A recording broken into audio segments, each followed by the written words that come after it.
Hi everyone, it's Mike here and welcome back to my YouTube channel. So a few weeks ago I was contacted by one of our long-term customers and crafting friends who told me that they were having a play date with another friend of theirs, and they wanted something to do for the play date that they haven't kind of done before. They didn't want to do any card making, they didn't want to do any scrapbooking, and they didn't want to do an art journal page. And did I have any kind of 3D mixed media kind of projects that I could send them, that they could buy, that I could send them, that they could do together in the class? So one each in the class, in the play date. So one each, one for each of them. So I had a look in my collection of all the different kind of shapes and things that I'd created over the years, and I put together a little mini project just for them. So let me turn over to my overhead camera and I'll show you what I produced, and then I'm going to make one myself with you.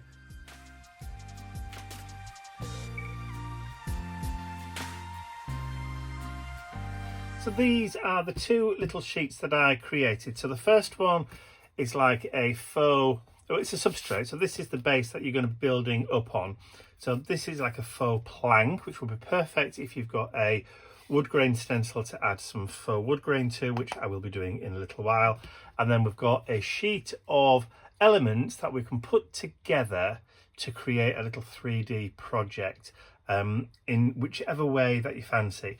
So all I'm going to do is just pop these out with my fingernail. Fairly easy to do.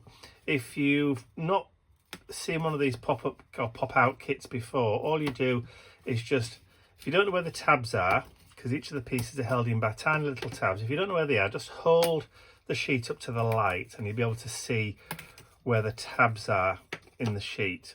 Makes it so much easier for popping them out. Just pop in your nail, like you can just see me doing now. So there's one tab there, and then there's another one there. Just pop with your nail, and then there's another one there, and just see, and another tiny little one just there. And that pops out, and then we can do the same thing with the little coglets. There we go, and that just pops out of the sheet. And there's one there, one there. Fairly easy to spot. There we go. And they literally just pop out of the sheet, which is what I was trying to say, but before my phone just died on me for no reason whatsoever. So there we go. So these are the bits and bobs for the little project. So we have the steampunky kind of clock face there, which sits just nicely onto that substrate. And then we have some wings, the heart, and some cogs to do some 3D texturing and layering. So there we go. So the first thing we're going to do is pop all this to one side and do the base layer first. So I'm going to go away and find my wood grain stencil, and I've got some texture paste that I'm going to create some nice texture on this base. So I'll be right back. All right, so I've got my very, very old Tim Holtz collection wood grain stencil because it fits fairly nicely. I'm going to do it this way. So I'm going to do half the stencil first, and then I'm going to come back and just fill in this section here. So I'll just take some of this texture paste, and then I'm just literally just going to scrape it through.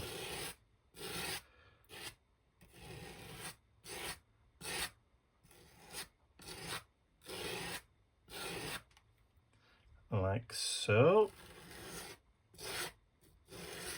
And it doesn't matter if it's not perfect, because it's wood grain and wood grains aren't perfect. Okay, so let's lift that off. Lovely stuff. And then what I'm going to do is I'm going to dry that first, clean the stencil, get rid of any excess off there. Like I said, give that chance to dry, and then I'll be right back once I've tidied up.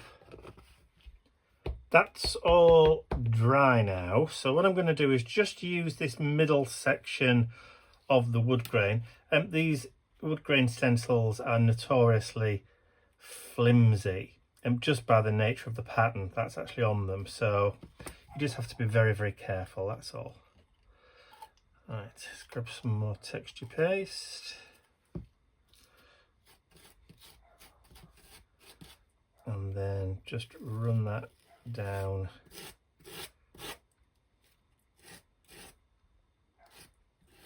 Try not to go over where I've already gone, like I probably have done there. Like a numpty. That's all right, I'm happy with that. Okay, so again, just need to go off, clean up, get it all dried, and then I'll be right back.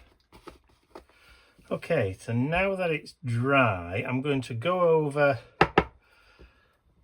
the plank, if you like, with some brown paint. This is Hot Cocoa from Indigo Blue, which is a lovely kind of orangey brown. Give it all a complete coat, so that will unify all the colour and all of the texture into one. If you don't have a stencil but you've got one of those embossing folders, then you could always emboss some card, stick it on the front, and then just cut the shape out or sand around the edges to get the shape. Or you could, if you were feeling really brave, paint it brown and then freehand a wood grain texture with a pen or something like that. Maybe a Posca paint pen. There are lots of different ways that you could do these. So these, or this particular kit, a little project, mini project kit, after my friend asked me to like put one together, I thought, you know, these would be really, really cool to do as kind of like what I call rainy day kits.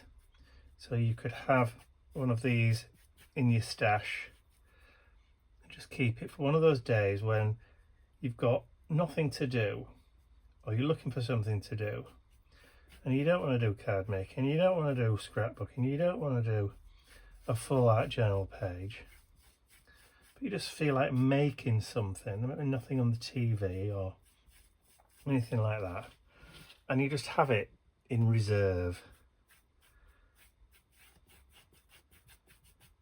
Or like my friend, if you have play dates with other friends, there's nothing stopping you from getting a couple and doing one together and seeing who can, you know, seeing what sort of different projects you can both make using the same kit, but obviously doing it in your own style. I mean, you don't have to use texture paste on the plank here. You could use crackle paste, or you could use, you could put decoupage paper over it or anything like that, and then age and distress it. This is just one serving suggestion. So that's my kind of like wood plank. I'm not finished with it just yet. Obviously we need to get it dry. But as with all the things that I do, they're all just serving suggestions. We've all got our own styles to play with. There we go. One wood grain piece of wood.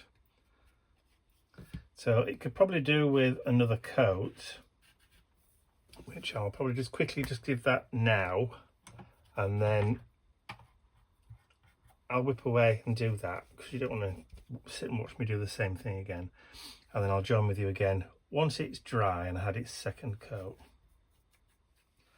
Okay, so that's dried, as you can see now. That looks like a big piece of chocolate ready to be eaten. Love it. So what I'm going to do next is I've got a lighter shade of brown. This is warm tan, and I've got a small flat paintbrush, and what I'm going to do now is I'm just going to do some dry brushing.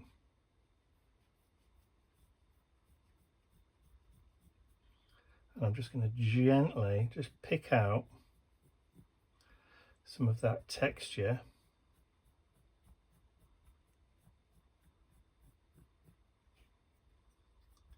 from the wood grain.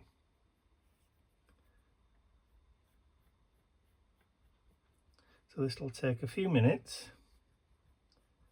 So what I'll probably do is put it on fast forward.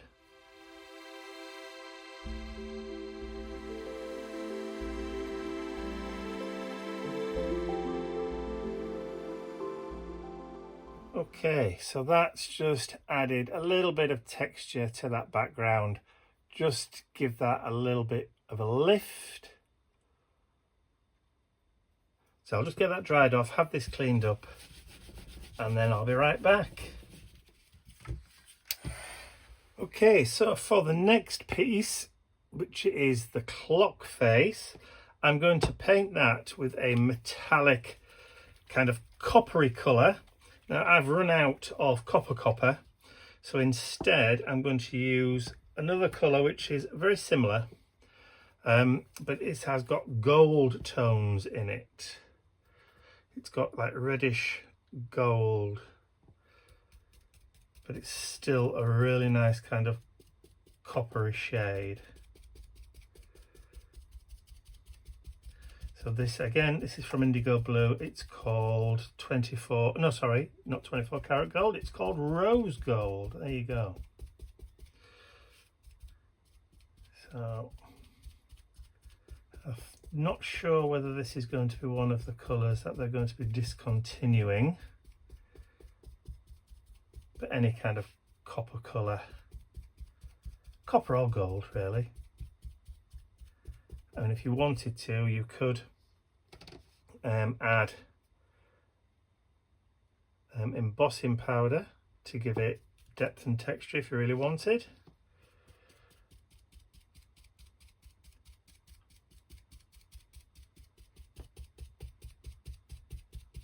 If you've got copper embossing powder, that is. I like this because it's got that kind of coppery undertone, but it's also got like a bit of goldy or a kind of brassy colour along with it.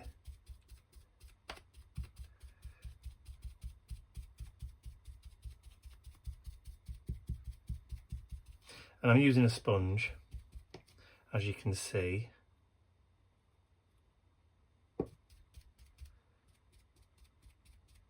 Just because it's easier. It's easier to spounce. Yeah, there's bits of red in there as well. Bits of gold, bits of red. Likey.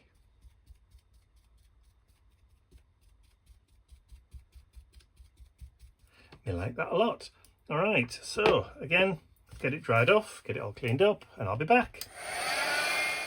So the next stage is going to be the heart. So I've got some red. This is red matte. Actually, should I use red metallic instead? See, this is me thinking on the fly. Ruby slippers. Ruby slippers is a red metallic paint, again from Indigo Blue. Okay, look at that colour. Clean off my brush because it's still got brown tones on it. There we go. Right, and we'll just take some from the lid since we've just shaken it up. So I'll probably end up doing a couple of coats of the metallic red, just because I've not primed the MDF.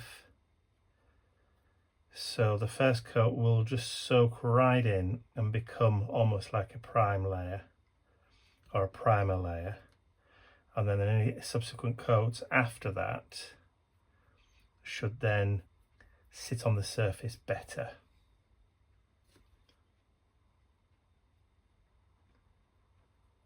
There we go.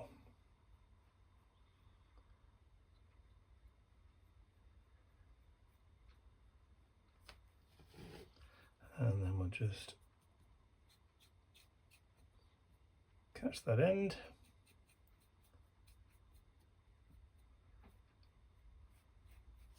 Lovely. Okay, I'll give that a quick blast with the heat gun. With metallic paints, it's always difficult to tell whether or not you've got everything dry, because it shines just like it would do if it was wet. So this has got almost like a purpley metallic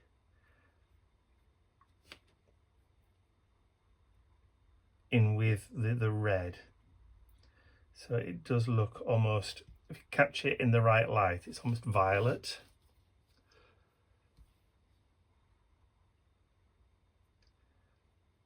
Like a blue, like a blue red, if you know what I mean.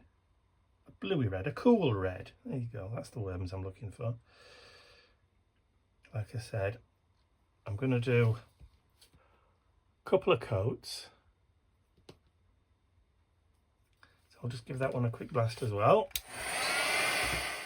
Okay, let me just hold that up. So that kind of sheen you can see there, like there, that dark patch is actually the reflection of the metallic. That's when it's going a little bit kind of purpley, a little bit kind of bluey. All right, so one more coat I think should be more than enough.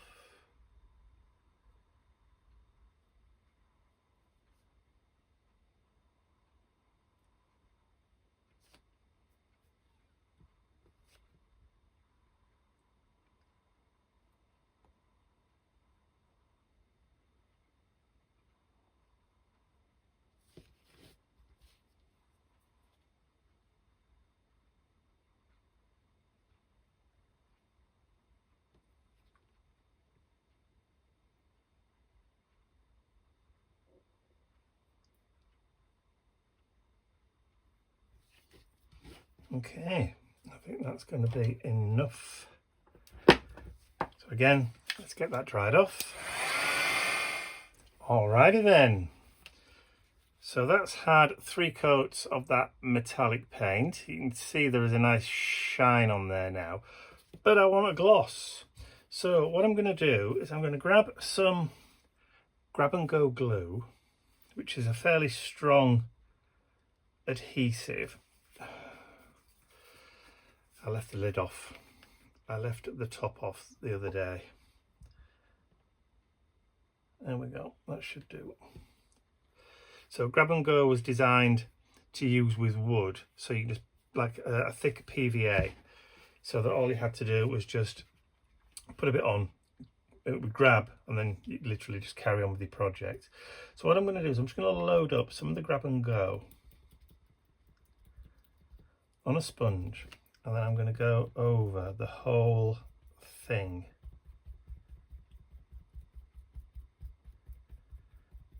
Now, if you've ever done any gilding flake, then you've used a gilding glue.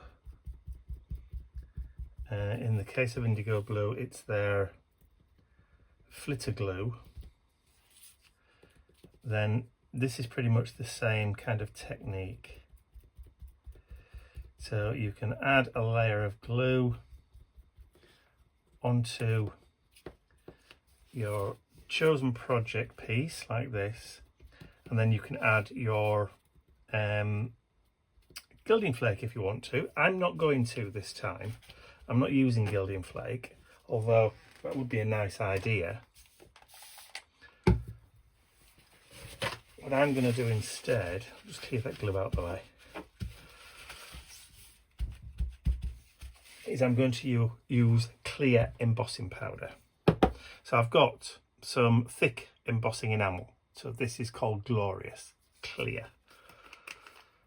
Any UT ultra thick would work.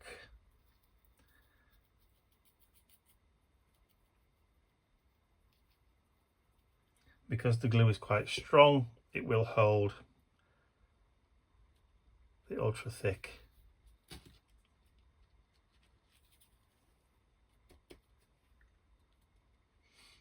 Okay, let's pop that there. And I might just do a couple of thicknesses.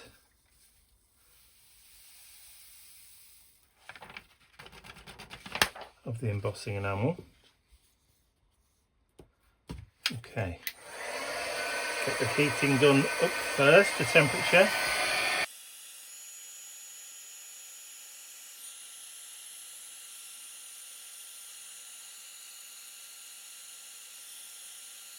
So for the second coat, I'm going to come in while this is still hot.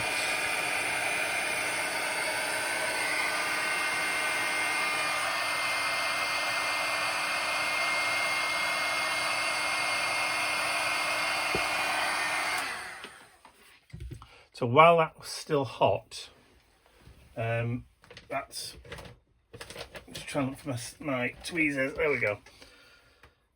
So what I can do is just grab that by the end and then just tip that.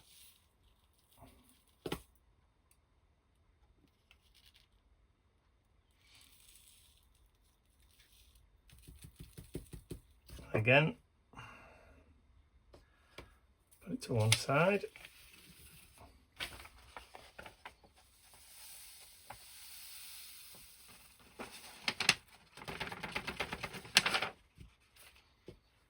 Fun projects. When it's different and not run of the mill, it's always fun.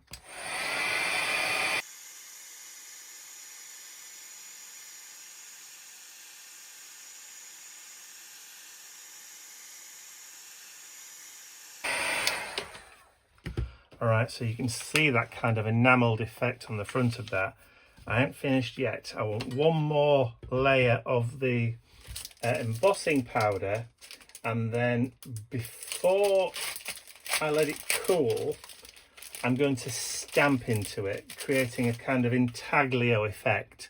So I'm going to be using the William Morris Willow stamp just to get that kind of texture in there. So it'll just go straight on. So I'll get the stamp ready. So I'm going to heat this back up again.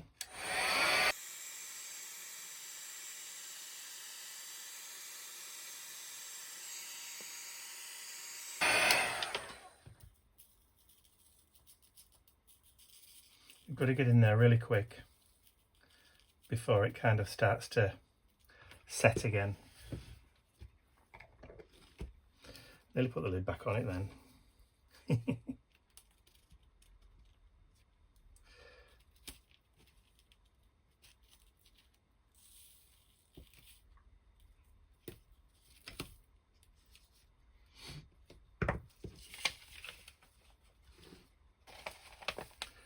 The more times you do this,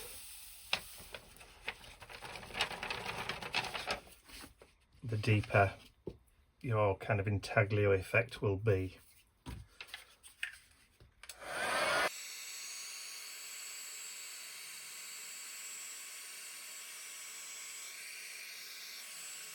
All right, are we ready?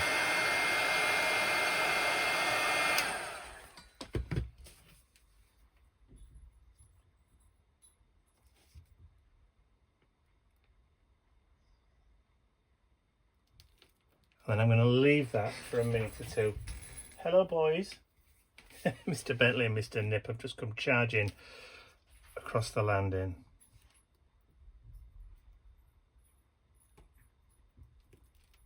And then hopefully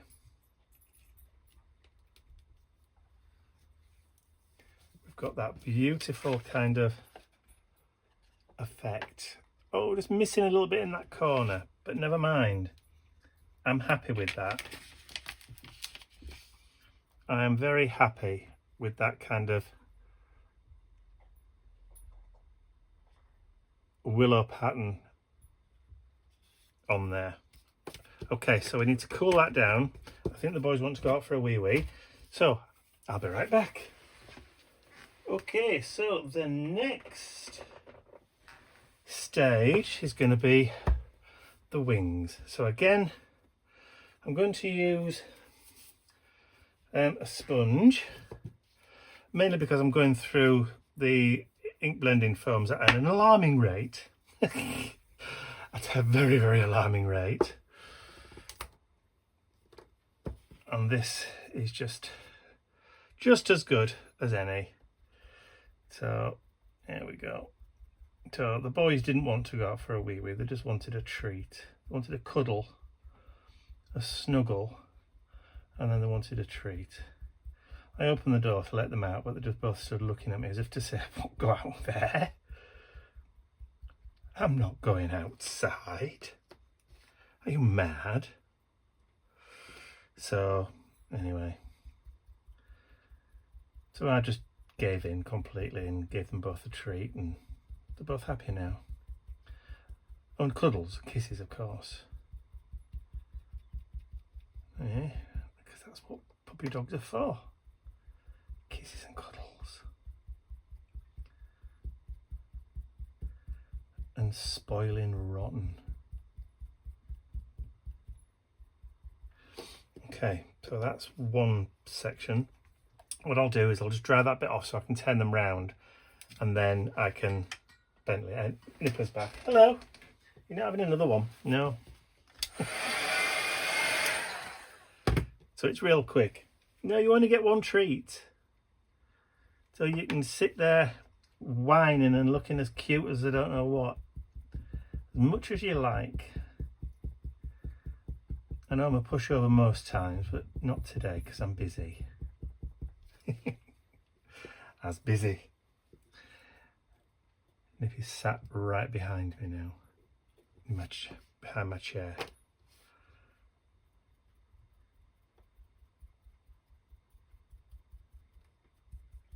They're very quiet dogs normally. You having a wash? Eh? He's washing his feet. Alright, so what I'll do is just a bit more of that paint, and then we'll just go right the way over again.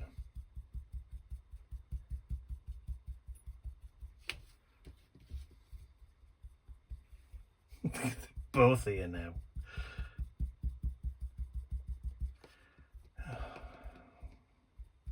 Surely it's not playtime already. Playtime's not usually till 4 o'clock and it's only about 2:30. I'll tell you what, these two dogs are the quietest, noisiest dogs I've ever met. They can really make their presence felt without making a single noise. Right, let me just have a quick clear up and then let these dry for a second, and then we'll be back to do some stamping. The boys are now settled, which means I can carry on. So what I'm going to do now is I'm actually going to stamp on top of the painted surface. I can't remember whether I told you what colour that was. It's clotted cream. Again, indigo blue. I think I've just used mostly indigo blue stuff today. Only because it's just out and there in front of me. Right, so I'm going to use VersaFine Clair Fallen Leaves because it's brown. And I'm going to use second generation stamping.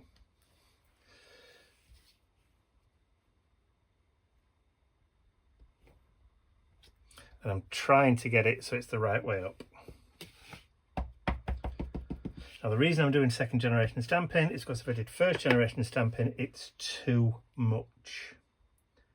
It's too dark. There we go. So we've got some nice stamping on those the wings there. So what I'm going to try and do is try and get it so that I've still got it the same way up.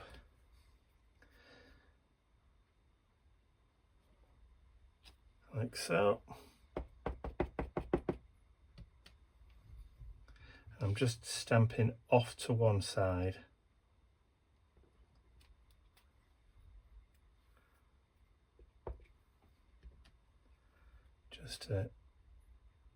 That's it. Lovely. Okay, so then I can put the stamp to one side. That's where I've been stamping off, in case you didn't see it, because it was up to the side.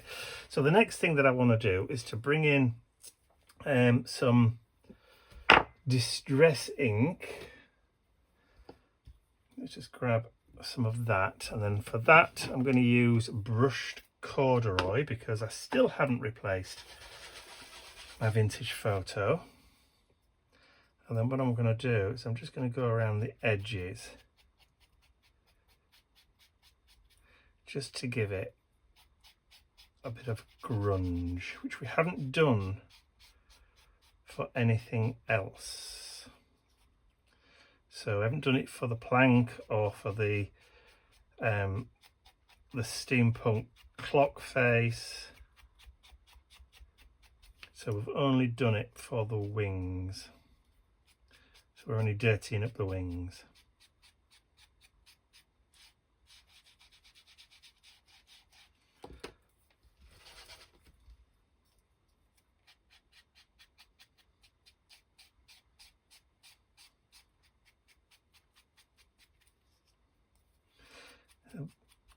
Really good kind of variety of techniques here today. So you've got texture paste, dry brushing, we've got embossing powder with stamping intaglio into the ultra thick, stamping onto painted surfaces, onto MDF. Quite a lot of interesting stuff.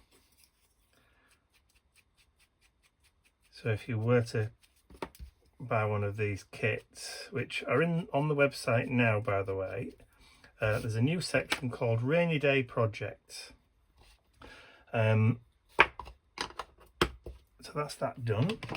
So yeah, so you get everything, well, I say everything, you get all the wooden pieces. So you get the plank and you get the other sheet with all the bits to pop out. So okay, so I think we've just got the cogs and our little label plate that says fly. So I'll put those to one side, and then we're going to bring out, I think for this we're going to bring out some luscious pigment powders. There we go. And I think we will use, because I don't have a gold, do I? I've got Olive Grove, which is grungy gold. It's got a hint of green to it. Do you know what? I think we'll do that. And then copper.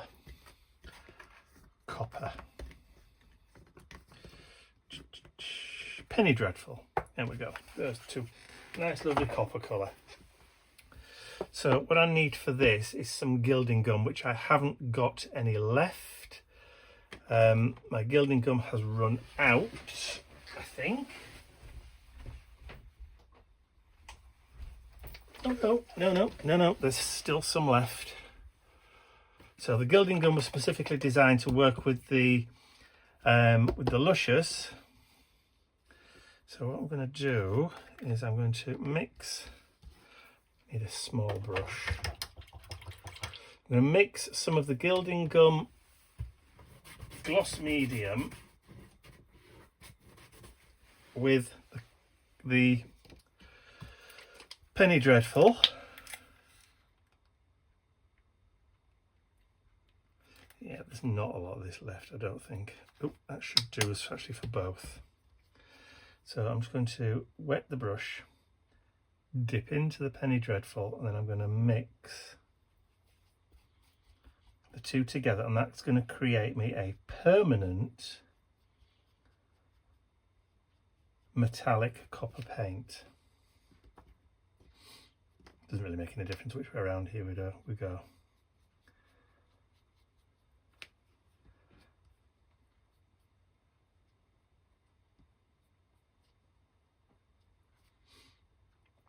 And it can be quite thick depending on how much of the gilding gum you've used. I'm not particularly bothered about going all the way around the sides. Don't really need a huge amount.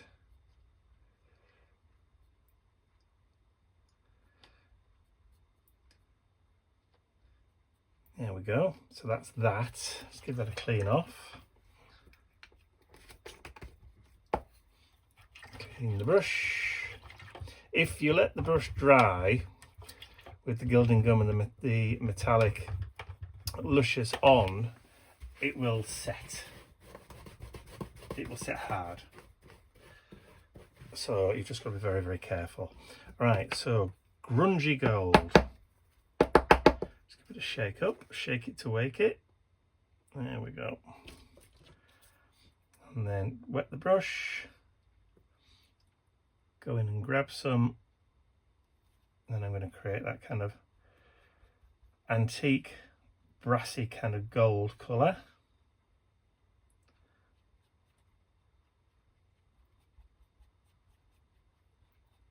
Love this stuff.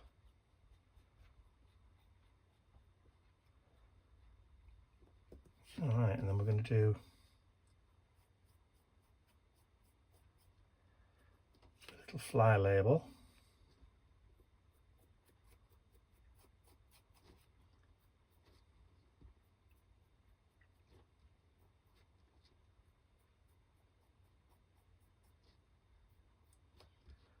Okay, it does dry incredibly quickly, by the way. Of course, depending on how warm it is where you are and the ambient temperature in your room or wherever you are in the world, obviously depends on how quickly it's going to dry on its own.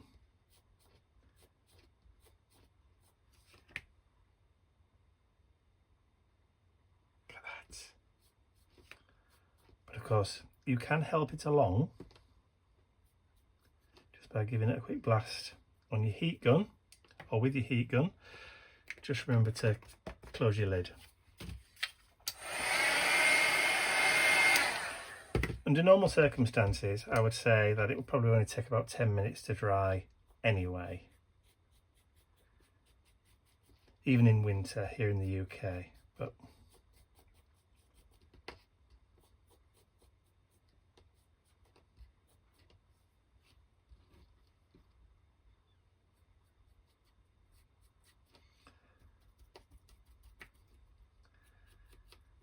using the heat gun is just a dead cert. It takes all the guesswork out of it.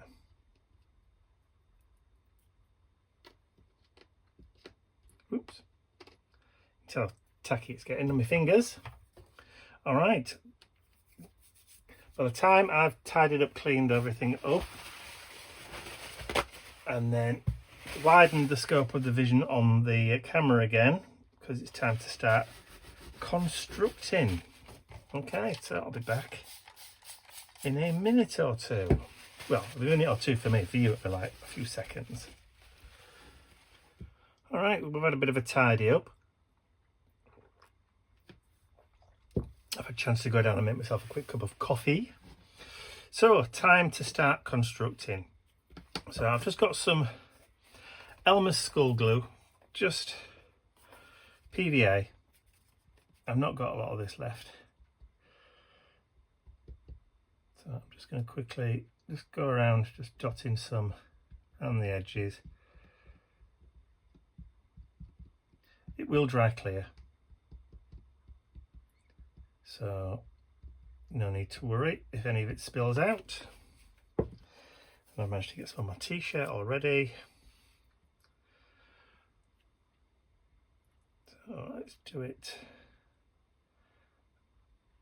So that's about there. I'm not going to squeeze down too hard. Okay, the next is going to be the wings. So I need to position the wings so that they're about equal. So when that goes down, it's going to be in the right place. So what I'll do is I'll just put, just give it a shake. You could use the grab and go if you've got that. There we go. I'll do the same thing at this side. It's going to catch regardless.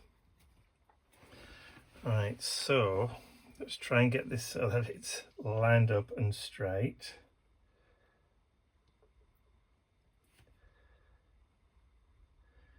So if I catch it so it's just about there, so you could pull out just a little bit further. But actually, I think that's about right. I'm happy with that. And then a bit of glue. Oh, I've run out of baby wipes. I'm running out of glue. Yeah. I'm having to scrape around.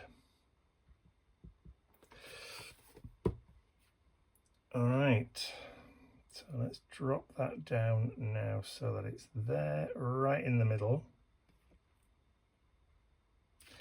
I need to make sure I've left enough room for the little sign at the bottom.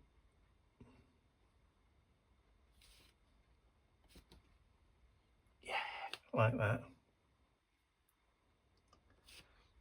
All right, so flip that over and we're just going to put a little bit of glue. I keep saying I would buy myself another one of these fine pointer applicator nozzle things, but they always tend to block up really quickly. You don't need a lot of this glue anyway.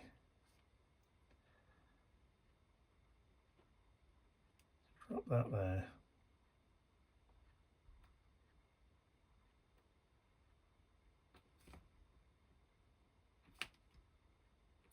Very cute.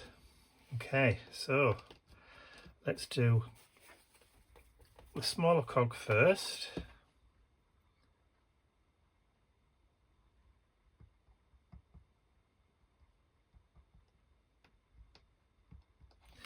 Don't need a lot of glue on that.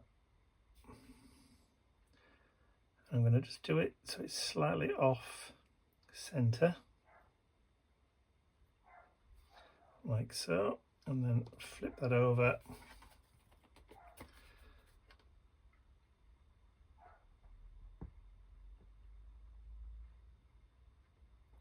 That should be enough to hold it. And then place that about there.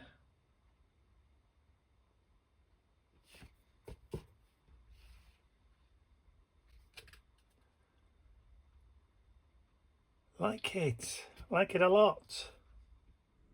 So like I said, I really enjoyed putting that little project kit together. Not only creating it, but also putting it together as in making it today. So that was a lot of fun to do. I'm trying to see if we can get the shine on the heart. I'll probably hold it. There we go. That lovely little leaf pattern in there. So yeah, there's plenty of scope for these for you to customize them, do your own little thing to it, and ramp up the grunge if you want to, right the way up to 11. So you could make it really rusty and grungy and add in your own little bits if you wanted to, little screw heads or whatever, to really make it your own.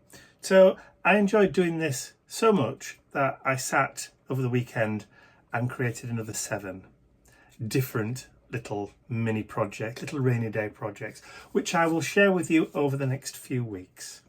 So keep your eye out for that. So that's all from me for now. I will see you all again very, very soon. Bye for now.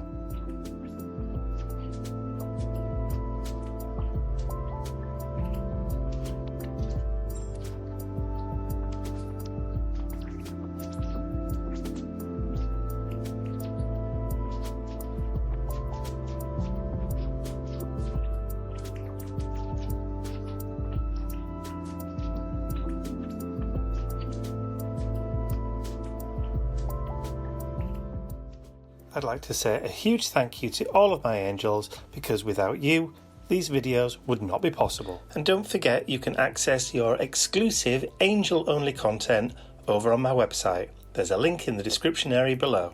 Thank you.